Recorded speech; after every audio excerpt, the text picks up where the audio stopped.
এই লাল টমেটোগুলো শুধু ফসলই না, এটা আমাদের পরিশ্রমের ফল। একটা সময় মনে হয়েছিল এই জমিতে কিছুই হবে না, কিন্তু আজ প্রমাণ হয়ে গেল পরিশ্রম কখনো হারায় না, সময় মতো সে ঠিকই ফল হয়ে ফিরে আসে। সবাইকে নমস্কার, আশা করি আপনারা সবাই ভালো আছেন। আপনারা এই টমেটো গাছগুলোতে লাল সবুজ ভরপুর ফল দেখতে পাচ্ছেন, কিন্তু এখানে আছে আমাদের সকাল সন্ধ্যার পরিশ্রম।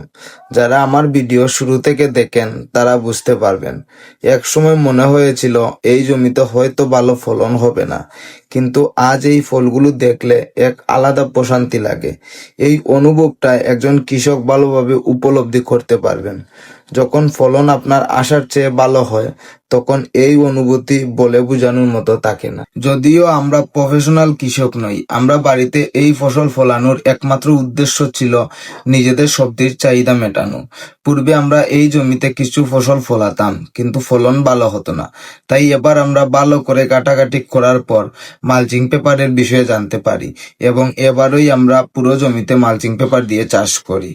আমি একটা ভিডিওতে বলেছিলাম আমরা এই জমিতে চাষ করছি শুধু শেখার জন্য, অভিজ্ঞতা অর্জন করার জন্য। যখন আমরা দেখি যেটা ব্যবহার করে আমরা লাভবান হচ্ছি বা কোনো ক্ষতি হচ্ছে না, তখন সেই বিষয়গুলো আপনাদের সাথে শেয়ার করি। আমাদের ফসলের কোনো রোগ হলে আগে আমরা বিভিন্নভাবে কাটাকাটি করি, তারপর ওষুধের দোকানে গিয়ে তাদের বলি কি সমস্যা হয়েছে। তারা আমাদের অনেক দিক নির্দেশনা দেন। যখন দেখি ওই ওষুধে কাজ করছে বা রোগগুলো নিরাময় হচ্ছে, তখনই আমরা ভিডিও বানাই, যাতে আপনি যদি এই ভিডিও ট্রাই করেন তখন যেন ক্ষতিগ্রস্ত না হন। যাই হোক, মালচিং পেপার ব্যবহার করার পর এবার আমাদের ফলন কিন্তু আশানুরূপ হয়েছে। আমাদের পরিবারের সবজির চাহিদা মিটিয়েও অনেক ফল রয়ে গেছে। এবারই আমরা অনেক শসা বিক্রি করেছি আমাদের এলাকার একজন সবজি ব্যবসায়ীর কাছে। আর এখন টমেটোর ফলনও অনেক ভালো হয়েছে। তবে এগুলো বিক্রি করব না, বর্তমান বাজারে দাম একবারে কম। এবার ভাবছি টমেটো দিয়ে সস তৈরি করব। যাই হোক, আমি আশা করছি এই ভিডিওটি আপনাদের ভালো লেগেছে।